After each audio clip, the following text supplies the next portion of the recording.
Leads me nicely on to the reason I wrote the book in the first place. It wasn't for fame or fortune, although a bit more of the latter would go amiss. It was my way of trying to make a difference, and maybe on my own and feeling like this, but I'm sick of the drama that we see every day playing out in the news.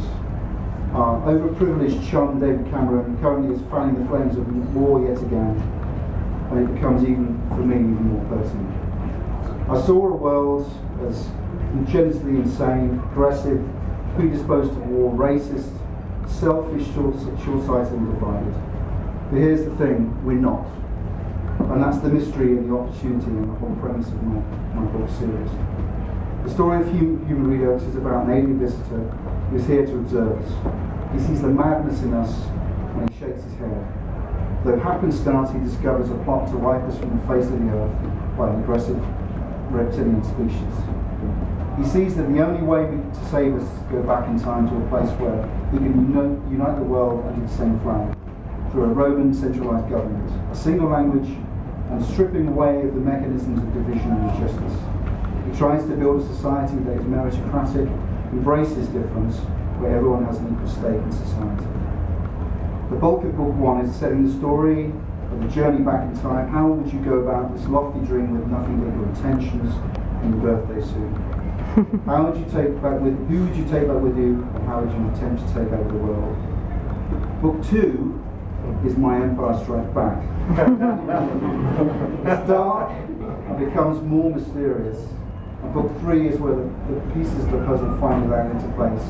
Our lead character discovers the reason behind our congenital and dangerous schizophrenia. People have said to me recently about my postings on Facebook, have you gone all dated on? Some people can't put that in work. My boss said to me, people think you either lost it or you're promoting your book. But here's the news. I'm the same person I ever was. I've neither lost it or found it, or anywhere in between. But this book has changed my opinion on certain issues, but not who I am. You see, I started to look at some of the information on the internet that's freely available, and I came across the Citizens Hearing and Disclosure, a trailer for which you just saw. I also find many other credible documentaries. Yes, there is a proliferation of the Elvis badgered my hamster stuff, but these are doctors, people with PhDs, military credentials, pilots, government ministers and journalists.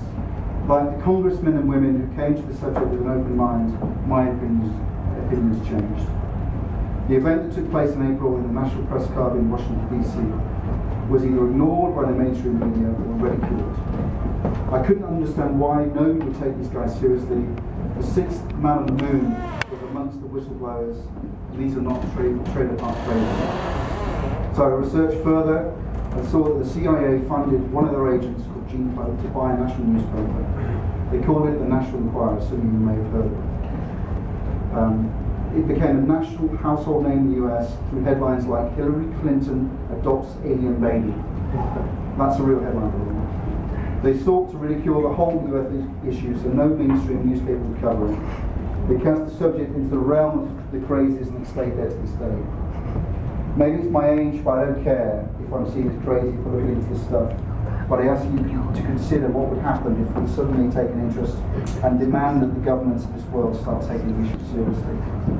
I think you would find that if an extraterrestrial race did engage with our governments, they, like my main character, would advise us to change some fundamental aspects of our lives. For example, feed the poor, for there is enough food in the world for everybody. Stop spending our monies on weapons and war. Focus on our health, for that is our true wealth. Stop altering the food chain with GMOs and pesticides. Stop relying on fossil fuels and nuclear power, and spend some of the massive profits from the multi-trillion-dollar industry on researching alternative technology. End our reliance on mechanisms of finance like the Federal Reserve that subjugate countries, groups and individuals. Stop seeing difference where there is none. Start focusing on what brings you together rather than what sets you apart. Have a truly free press that are not manipulated into opinion by government agencies. Stop obsessing about status and brands. It's utterly meaningless. Start exploring the universe peacefully together. currently trying to ban UF websites with this internet pornography bill maybe is scared of what you might learn. HUMANredux is about looking at humanity again and hopefully changing perceptions on probably the most important issue of our age, before it's too late for our children and their children. Thanks for coming.